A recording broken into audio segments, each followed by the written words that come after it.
ეს არის მარში პოლიციური ძალადობის წინააღმდეგ.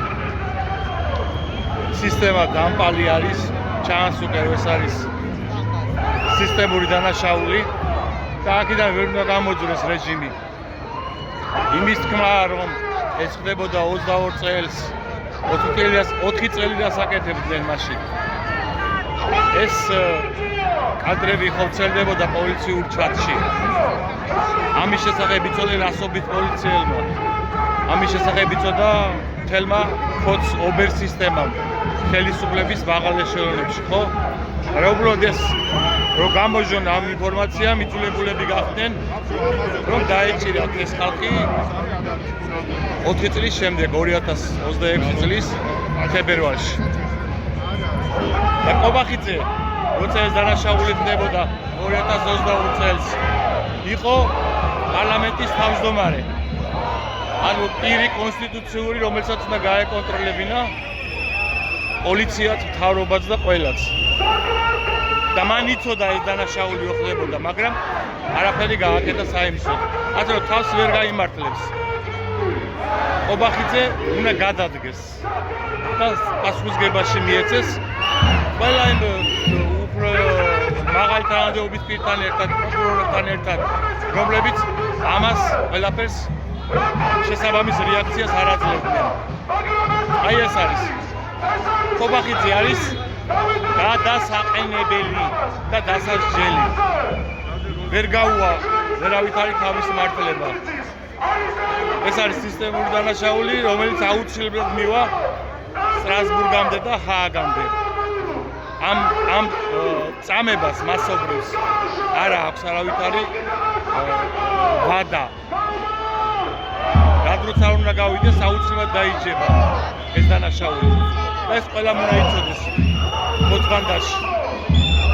აუცილებლად მოუწოდ პასუხისგება, იმიტომ რომ ისინი იყვნენ ამ დანაშაულებრივი პოლიციური რეჟიმის წევრები, რომლებიც ხალხს აწამებდნენ და მასობრივად ძალადობდნენ ხალხზე. სახელმწიფო პოლიტიკა მოყედეს. და თითოეულმა ადამიანმა, რომლებიც გამოდიან პროტესტზე, რომლებიც არ გამოდიან პროტესტზე, ყველამ უნდა იცოდეს, რომ თუ ეს ჩვენ არ შევაჩერეთ, აუცილებლად მოვა თითოეულ თქვენთანამდე, თქვენ შვილებამდე მოვა. იმიტომ რომ პოლიციური რეჟიმი არის ასეთი. ყველას თურგუნავს, ყველას ანადგურებს. როგორი ბიძინას მოტრფიალეც არ უნდა იყო, როგორი კოჩიც არ უნდა იყო. შენც დაიჯები ამის გამო. მოგადგება სისტემა და გაგანადგურებს. ამიტომაც არის საჭირო, რომ ნორმალური ხელისუფლება უნდა ყავდეს ხალხს.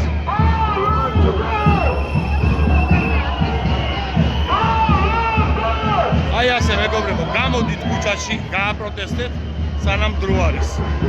სანამ თქვენ შვილებამდე წარმოვიდნენ. აი ეს ხალხი რომ სახლში ზის და არ მოსწონს ხოც რეჟიმი, ხუილაძის სახლში, მათი აქტიური ბრძოლის გარეშე არაფერი არ გამოვა. მათი აქტიური ბრძოლის გარეშე მათი შვილებიც საფრთხეს ქვეშ არიან. თავი რომ გავანებოთ იმას, რა ელოდება ქვეყანას მალე, როცა ევროკავშირიც და ამერიკის შეერთებული შტატებიც სანქციებს დაუწესებენ უკვე ქვეყანას. ვიზა ლიბერალიზაციის დაწყებული ფინანსური სანქციები დამყარებული. ეს ყველამ უნდა ვიცოდეთ. და კიდევ ერთხელ ვიმეორებ, იქ ჩვენი ემიგრანტები, მილიონამდე ადამიანი, რომელიც წელიწადში $4 მილიარდ რიცხავს და ასე არჩენს მთელ საქართველოს. ეს არის ბიუჯეტის თითქმის 40%, წლიური ბიუჯეტი საქართველოს. და მათ გაუჭირდებათ ამ ფულის გაძღორიცხვა. გაუჭირდებათ კი არა, თუ საქართველოს ჩაიხსნა ყველა დასავლური რადარიდან. ისინი როგორც რუსული რეჟიმის ყოლი ქვეყნის წარმომადგენლები გამოიყრებიან იქიდან, დეპორტს გაუკეთებენ მათ. ეს უნდა ვიცოდეთ.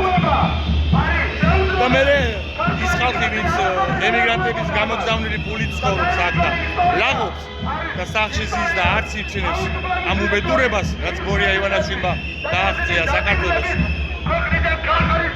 სუპის ფულიც აღარ ეკნებათ.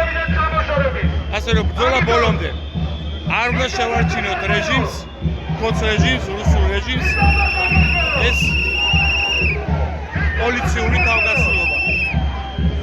თუ ახლა არ ჩავჭერით ეს საწესები, კიდევ და კიდევ უფრო ძლიერ გაძლიერდებიან ისინი და კიდევ და კიდევ უფრო მეტი დანაშაულის ჩამდენები იქნებიან თქვენივე შვილების წინააღმდეგ.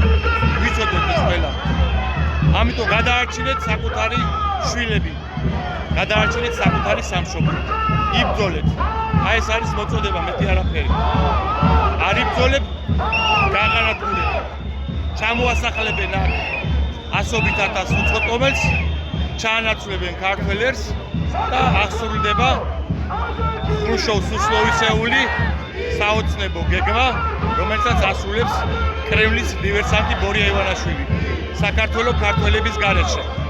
თუ ეს გინდათ, пожалуйста, როგორც იტყვიან, და თუ არ გინდათ, გაანძრიეთ ხელი და იბრძოლეთ საკუთარი სამშობლოს და საკუთარი შვილების გადასარჩენად. გაავრცელეთ ეს ვიდეო ბევრმა ადამიანმა ნახოს.